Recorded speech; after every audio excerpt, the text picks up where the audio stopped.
Good morning and welcome to an all-new Eye of the Tiger. I'm Luke Teal. And I'm Owen Pittsburgh. Beginning this school year, students may have noticed that the gate near Independence High School has been locked indefinitely. Additionally, this campus has established a later opening time. We go to Will Joseph with more.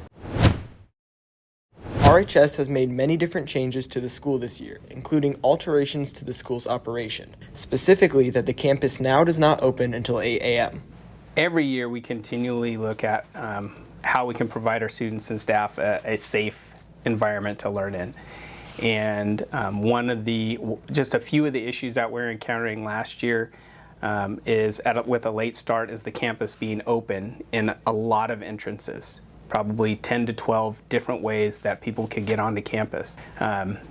Unsupervised campus can present some challenges and problems. Along with this new policy, the school has also decided to leave some gates closed during certain times, most notably the walk-through Berry Lot gate near Independence High School. Some students prefer when this gate is left open for easier access to the campus. The Berry Street gate is usually always closed, so I have to walk all the way around to one of the front gates, and it's a pretty far walk. It's 5 extra minutes of just walking, especially when it's hot out. It's terrible. I used to park in the Berry Lot, and I would be able to just walk straight over here, and my first period class is in the 900s, so it's literally I walk in the gate and my classroom is right there. But since the gate has been closed, I've had to park in the senior lot because that's the only way I could get into the campus quick enough, and it's pretty frustrating. Even though this new change has caused some inconvenience for some students, Wilson believes it provides more safety while the area is congested.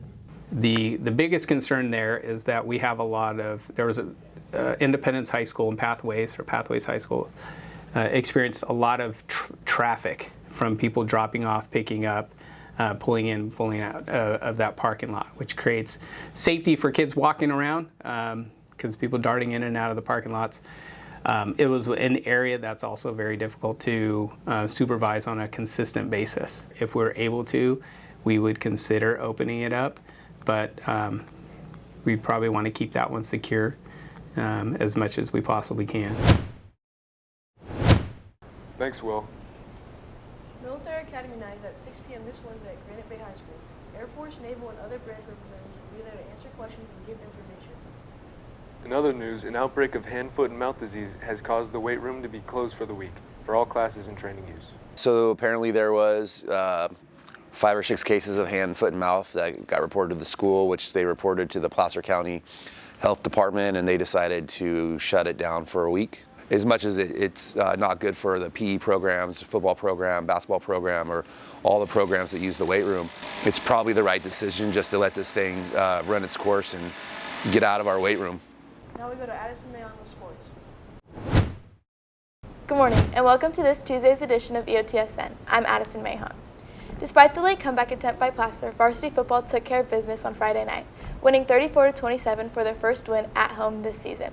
Roseville dominated in the air with 244 passing yards and 2 receiving touchdowns, one from senior Joel Bradley and one from junior Jaden Broussard. The Hillmen weren't able to stop Roseville's rushing attack either, as the Tigers put up 124 rushing yards and 3 rushing touchdowns, 2 from senior Aaron Salas, who Logan Fox got the chance to speak with post-game. Take a look. All right, first home game of the year. Got the dance team, got the band, the cheer teams out here. What was the energy like? It was electric. It was amazing, and we got that dub. Placer, they weren't ready for us. Hey, I love to hear it. You guys started off hot. How do you guys maintain that energy throughout 4 quarters? It's very difficult. We went down with a lot of injuries, but you can see they bounced back. They're a good team, but we just shut them out at the end. We did what we had to do. How are we feeling about next week? Laguna, be ready. The Tigers look to continue their winning streak against Laguna Creek at home on Friday night. Tune in to Friday's broadcast for a matchup preview. Varsity football wasn't the only team that saw success since our last coverage. Girls volleyball took first place in the Flock tournament on Saturday, winning all 6 of their games. The tournament on Saturday was awesome. We played a ton of games. We played 6 in total, so it was a long day, but we won every single game, and our team played super good. The team energy is great, so it was a great Saturday. Girls volleyball will look to continue their success at Franklin High School tonight. Before we go, here's the game schedule for this week. Today, both boys water polo and girls water polo will have matches at Nevada Union. Girls tennis hosts Whitney, girls golf hosts Intercom, and girls volleyball has an away game at Franklin. On Wednesday, girls and boys water polo have a match at Rio Linda. And game action on Thursday includes girls tennis hosting Rockland, girls golf hosting Wood Creek, girls volleyball versus Whitney at home, and girls flag football versus Del Campo at home. And that's all on your home for Roseville High School sports, top plays, breakdowns, and more. Eye of the Tiger Sports Network, EOTSN. And now we go over to entertainment. Thanks, Addison. The Good Burger 2 trailer has dropped and things are looking up for fans of the 1997 classic. We returned to Good Burger after 26 years to find Dex and Ed back up to their hijinks at their old job. But after 26 years, things have changed. Good Burger has new employees and Ed owns the shop now. While I'm typically wary of sequels, I'm tentatively optimistic for Good Burger 2. I look forward to seeing this classic back on the silver screen.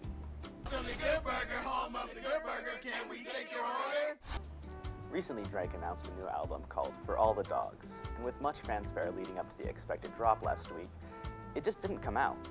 Some fans were confused why it didn't drop, but at a Seattle stop on his tour, he said that it's still coming and will be worth the wait. So for all you Drake fans out there, don't give up hope just yet. On a more serious note, pro wrestler Wynton Rotunda, aka Bray Wyatt, passed away at the age of 36. This death is a punch to the gut for wrestling fans, more specifically the younger ones. To put it into perspective, Bray Wyatt is my generation's Eddie Guerrero, in terms of being an active roster member. WWE quickly scrapped their plans for Friday Night SmackDown and made it into a beautiful tribute to Rotunda, giving fans some closure. May he rest in peace. Last week, PlayStation showed more information about its brand new handheld device, the PlayStation Portal. It will remotely connect to your PS5 through Wi-Fi and stream games onto the handheld. The device looks interesting, but the main flaw is that it only streams games from the PlayStation console itself, which could prove to be a problem for latency and input delay. They also announced a PlayStation-branded headset, as well as a wireless earbuds that look incredibly easy to break.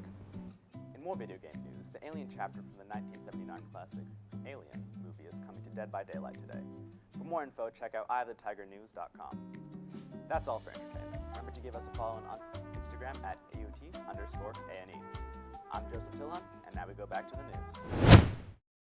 Thanks, Joseph. An RHS student has a hobby of collecting vinyl records. We go over to Monique Carey for more. Ryan Pedersen has taken up a new hobby of collecting vinyls. I've been collecting for only about a year. I started last May of 2022. He started to pursue this trend because of some friends. I originally I saw some of my friends had records in their, they had them, and I thought, you know what, I should just get a couple, and then a couple turned into a dozen, and a dozen turned into way more, and I was like, okay, this is a thing now, so. Some of Ryan's vinyls have a 50-50 chance of sounding better or worse than the original copy.